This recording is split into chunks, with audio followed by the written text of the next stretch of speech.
Ramazan ayı, orucun dereceleri, açlığın manası, Kadir Gecesi ve daha fazlası bu kitapta. Ruhu Allah'a yükselten oruç. Cemal Nur Sargut sizin için derledi.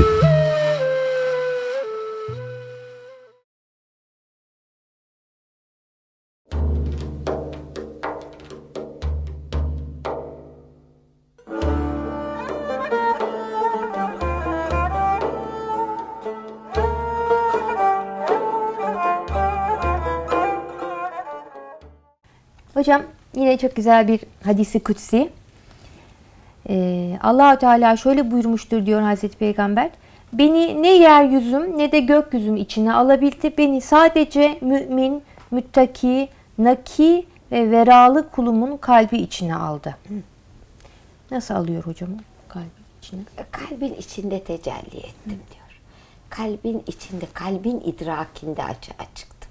Kalp idrak edici organımızdır. Asıl idrak kalpten gelir. Bugün ilim de bunu ispatladı. Akılla idrak olmuyor. Evet. Çünkü akıldan çıkan damarlar her yere yayılmıyor. Kalpten çıkan. Akıldaki bilgi kalbe geliyor. Oradan bütün damarlar vasıtasıyla. O halde kalptir idrak organı. Evet. Öyleyse kalp nurlandığı zaman, demin konuştuk, yani geçen günlerde konuştuk. Basiret gözü açıldığı zaman o basiret gözünden aşikar olan görülüyor ki her yerde Allah'ın tecellisini görmeye başlıyor. İşte her yerde Allah'ın tecellisini görmeye başlayınca huzura eriyor, rahata eriyor. Kalbin idraki bu demek. Dolayısıyla da kalp gözünün açılması şart. İnsanın insan olma yolunda. İnşallah. Kalpler ancak Allah'ı zikretmekle mutmain olacaktır diye bir hadis var. Bir ayet var, özür dilerim hocam. Her insanda iman geni vardır kızım. Fakat nereye iman ettiğimiz çok önemli. Eğer başka yerlere iman edersek mutlu olamayız. Ancak bizim bir cüz olarak, parça olarak bizim hakikatimiz ve bütünümüz olan Allah'a doğru çekilmemiz lazım ki parça mutlu olsun. Parça bütüne çekilmezse mutlu olmaz. Diğer parçalarla tatmin olmaz, yetinmez. Onun için bütüne çekilmesi lazım. O bakış açısından Allah'ı zikreden kalpte huzur başlar. Mutluluk başlar. İdrak olmasa bile yavaş yavaş idraka yönelme başlar. Allah'ın varlığı bütün alemi ihata edecektir buyurması da Allah'ı hiçbir şey kapsayamayacağına göre Allah'ın Hazreti Muhammed'deki tecellisini de hiçbir şey kapsayamaz. O tecelli ancak kamil kulun kalbinde aşkta hissedilir. Ancak sen aşık olduğun zaman sevdiğinin kıymetini bilirsin. O hissetme de kıymet bilmek demektir. Necmettin Kübrevi Hazretleri, doğru mu söyledim? Doğru. Kübrevi Hazretleri yani. O bu konuyla ilgili diyor ki sen ancak sende olan şeye iştiyak duyabilirsin. Cüz'ü sende olan şeye bütününe çekilebilirsin. Evet. Ve bu cüz'ün bütününe olan muhabbeti çok arttıkça, iştiyakı arttıkça bu defa küllün de cüz'de meyli başlar. Evet. Ve herhalde o şeyi anlatıyor, yani o iki ucun bir araya gelme. Evet, onu anlatıyor. Evet, küllün aslında cüz'e hep meyli vardır da sen iştiyakın arttıkça küllün kendine olan meylini hissetmeye başlarsın. Hissettikçe edebin ve utancın, hayan artar. Allah'ım, yani ben kulum için bu kadar fedakarlıktan çekinmiyorum da o bir ibadetten çekiniyor. Bu doğru bir şey midir diye Allah'ın yakınmasını hissedersin.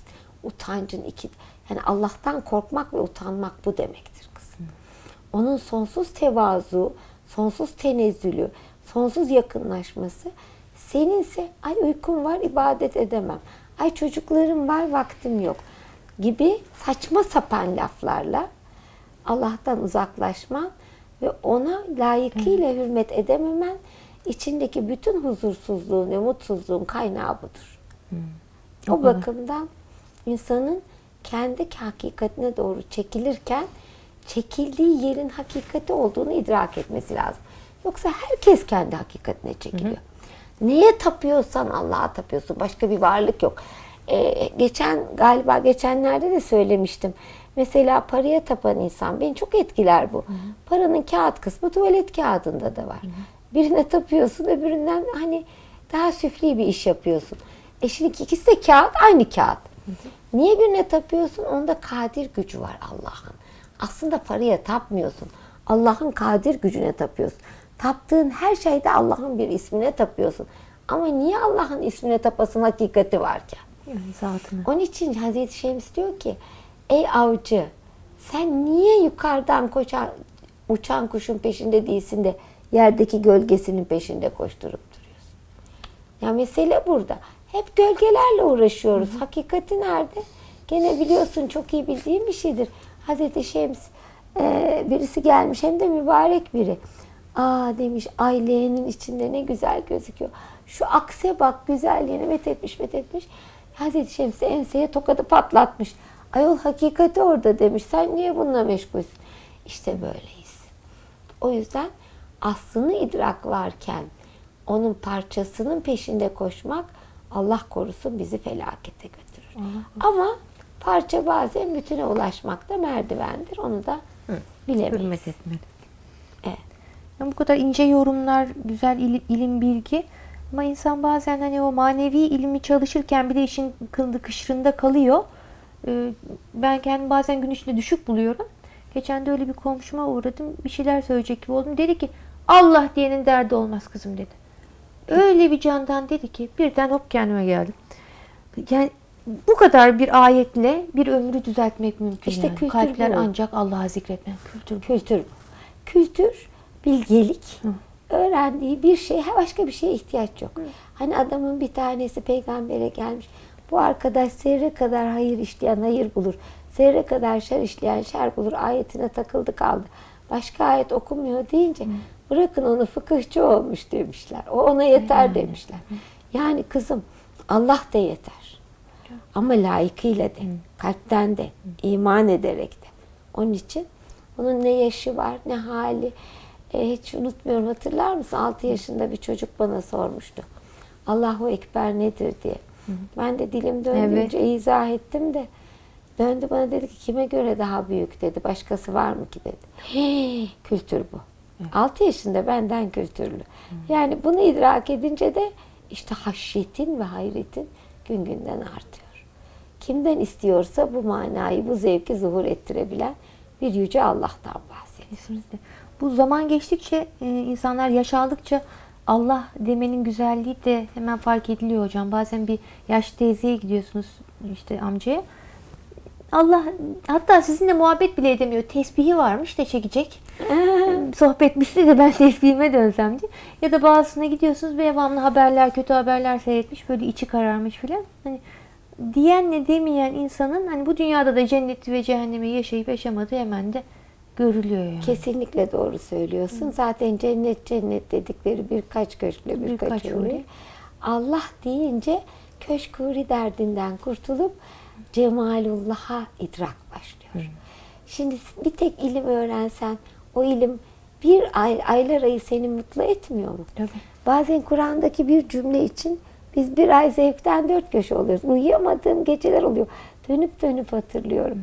Şimdi ben burada bir zerresini öğrendiğim zaman cennete giriyorum da Allah'la beraber olma cennetini idrak ediyorum. Öbür alemde her an yeni bir tecellisi var. Ben nasıl öbür alemi 4 göz beklemeyeyim yani? Nasıl beklemeyeyim? Nasıl korkayım? Nasıl zevk almayacağımı düşünebileyim? Cennete gidecek miyim? Bana ne? Bana ne? Ben bunu istiyorum. Onun hakikatini istiyorum. Benimle olmasını istiyorum. Başka şey bana cennet olmaz. Yok köşk, yok huri, yok gılman. Bana ne kızım? Bu dünyada da bana ne zaten? Hocam bu köşkleri zaten hurileri falan duyuyor insanlar da ben o kadar kaç kat köşkü nasıl temizleyeceğim diyen cennete gitmeyi bile Ama bir takanlar de şöyle oluyor. bir şey var. Benim cüce teyzemin kızı vardı. Dünyanın en çirkin kadını da görse, Allah beni affetsin, çirkin yoktur ama derece vardı.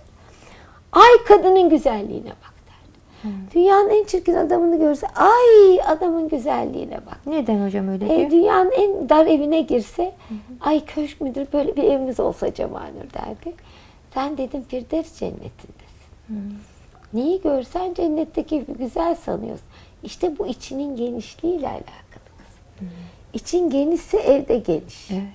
İçin güzelse karşındaki de güzel. Senin bakışın önemli. Onun güzelliği önemli değil. Senin onu güzel bulman önemli. Mesela. Hani şu cehennemin çekin şunu yanımdan, nuru ateşimi söndürüyor dedikleri Bu insanlar insanlık değil mi hocam? Evet. Hakikaten bu insan. Çünkü Züliş'in nuru söndürüyordu hocam. Söndürüyor Hiç, mutlaka. hiç üzüldüğünü görmedim. Hatırlıyorum. Hiç kırıldığını görmedim. Hiç yıkıldığını görmedim. Herkesin derdini dinler. Fakat şikayetten son derece nefret ederdi. Örnek almak, hal etmek nasip olsun inşallah hocam. Tamam. Gönlünüze sağlık.